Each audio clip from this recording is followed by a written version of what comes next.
the remote corners of Borneo, where jungle whispers carry the weight of ancestral secrets, a newlywed couple enters a sacred pact, not of vows, but of silence, endurance, and control.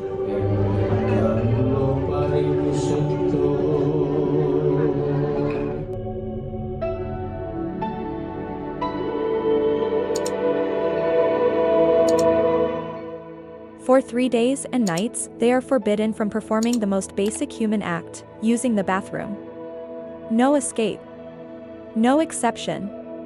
Not even once. This is the ritual of the Tidong tribe, a test of harmony so intimate, so unspoken, it borders on the surreal. The couple is watched over by elders, their every movement monitored. Meals are sparse, water is rationed, and privacy is a luxury denied. The belief?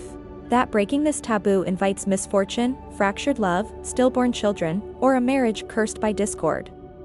But beneath the surface lies something deeper. This is not punishment. A symbolic shedding of past impurities, a rebirth into unity. The body becomes a vessel of restraint, the mind a fortress of will. In this silence, the couple learns to read each other's discomfort, to soothe without words, to endure together. Imagine the tension, the bride, adorned in ceremonial gold, her smile frozen in ritual grace. The groom, stoic, eyes flickering with fatigue. Both bound by tradition, by invisible chains of expectation. And yet, when the third dawn breaks, and the taboo is lifted, there is no celebration, only quiet relief.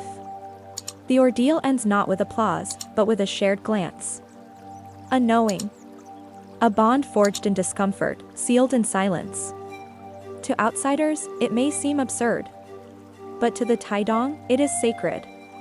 A ritual that whispers, if you can survive this together, you can survive anything.